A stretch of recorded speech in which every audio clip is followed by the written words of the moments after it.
আপনি গাড়ি বা বাইক কেনার প্ল্যান করছেন, একটু দাঁড়ান। সুপ্রিম কোর্টের এক ঐতিহাসিক রায়ে থার্ড পার্টি ইন্স্যুরেন্সের পুরো গেমটাই বদলে গেল। আর এই নিয়মের জেরে স্টক মার্কেটের ইন্স্যুরেন্স কোম্পানিগুলোর হাতে আসতে চলেছে বিশাল ক্যাশ।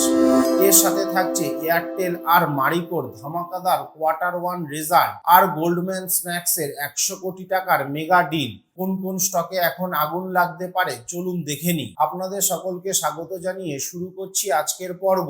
একদিকে বড় বড় কোম্পানির ব্লকবাস্টার রেজাল্ট, অন্যদিকে প্রমোটারদের বিশাল বাইং। আপনি যদি একজন স্মার্ট ইনভেস্টর হন, তবে আজকের এই 5টি স্টকের খবর আপনার পোর্টফোলিওর চেহারা বদলে দিতে পারে। তাই কোনো গুরুত্বপূর্ণ ডেটা মিস না করে ভিডিওটি একদম শেষ পর্যন্ত দেখুন। শুরুতেই কথা বলি আজকের সবচেয়ে বড় খবর নিয়ে। Supreme court third party vehicle ইন্স্যুরেন্সের ক্ষেত্রে এক যুগান্তকারী রায় দিয়েছে। এখন থেকে 2 হুইলার কিনলে এককালীন 6 বছর এবং 4 হুইলার কিনলে 3 বছরের বদলে এককালীন 4 বছর থার্ড পার্টি ইন্স্যুরেন্স বাধ্যতামূলক। ভাবছেন এতে কার লাভ? লাভ ইন্স্যুরেন্স কোম্পানিগুলোর। গাড়ি কেনার সময়ই তারা পেয়ে যাবে বিশাল অঙ্কের অ্যাডভান্স প্রিমিয়াম। এই রায়ের ফলে আইসিআইসি লাম্বার্ডের ফ্লোর ইনকাম 2 থেকে 5% পর্যন্ত বাড়তে পারে। এবং দ্বিতীয় যে স্টকটি সবচেয়ে বেশি লাভবান হতে পারে সেটি হলো গো ডিজিট। আগামী কোয়ার্টারগুলোতে এদের রেভিনিউ আর মার্জিনে যে বিশাল গ্রোথ আসতে চলেছে, তার জন্য এই দুটি স্টক অবশ্যই আপনার নজরে থাকা উচিত। এবার আসি টেলিকম জায়েন্ট ভারতীয় এয়ারটেলের কথায়। প্রথম ত্রৈমাসিকে তারা বাজারের সব হিসাব নিকাশ পাল্টে দিয়েছে। তাদের রেভিনিউ স্ট্রিট এস্টিমেটকে বিট করেছে, আর অপারেটিং মার্জিনে এসেছে দুর্দান্ত জাম্প। সবচেয়ে দারুণ ব্যাপার হলো তাদের অ্যাভারেজ রেভিনিউ পার ইউজার 257 টাকা থেকে বেড়ে 264 টাকায় পৌঁছেছে। নেট ডেট বা ঋণের বোঝাও কমেছে।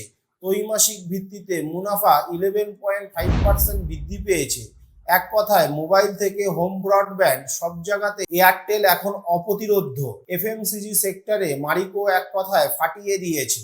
ডোমেস্টিক ভলিউম গ্রোথ বার্ষিক ভিত্তিতে 11% বেড়েছে, যা গত 20টি ত্রৈমাসিকের মধ্যে সেরা পারফরমেন্স। প্যারাশুট কোকোনাট অয়েলের ভলিউম বেড়েছে 10%। সবচেয়ে বড় সুবিধা এরা পেয়েছে কাঁচামালের দিক থেকে।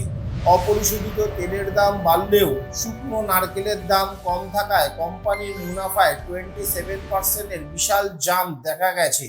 মারিকোর জন্য এটি একটি সলিড কোয়ার্টার। পিসিবি ম্যানুফ্যাকচারিং খাতের কোম্পানি অ্যাভানল টেকনোলজিসের রেজাল্ট দেখে বাজার চমকে গেছে। কোম্পানির নিট মুনাফা 14 কোটি টাকা থেকে 1 লাফে 35 কোটি টাকায় পৌঁছে গেছে। রেভিনিউ বেড়েছে 50% এবং ইবিটা স্তরে প্রায় 94% গ্রোথ। অপারেটিং মার্জিনে 9% থেকে 12% আসায় এই স্টকটি আজ নিশ্চিতভাবেই ফোকাসে থাক। ভিডিও শেষে দুটি স্পেশাল স্টকের খবর। প্রথমটি হলো সুদীপ ফার্মা। গতকাল বিশ্ববিখ্যাত ইনভেস্টমেন্ট ফার্ম গোল্ডম্যান স্যাচস প্রায় 100 কোটি টাকার একটি বাল্ক ডিলের মাধ্যমে এই স্টকে এন্ট্রি নিয়েছে। আর দ্বিতীয়টি হলো অ্যাপোলো পাইপস। এই কোম্পানির প্রধান প্রমোটার সঞ্জয় গুপ্তার ফ্যামিলি হোল্ডিং কোম্পানি গতকাল খোলা বাজার থেকে বিএসসি ও এনএসসি মিলিয়ে প্রায় 6.5 লাখ শেয়ার কিনেছে। স্টকটি অল টাইম হাইয়ের কাছাকাছি থাকলেও প্রমোটারদের এই বিশাল কনফিডেন্স স্টকটিকে আপট্রেন্ডে নিয়ে যেতে পারে। স্টক মার্কেটের এমন সব গুরুত্বপূর্ণ খবর সবার আগে অ্যানিমেশনের মাধ্যমে সহজভাবে বুঝতে চ্যানেলটি সাবস্ক্রাইব করতে ভুলবেন না। দেখা হচ্ছে পরের ভিডিওতে। Happy investing.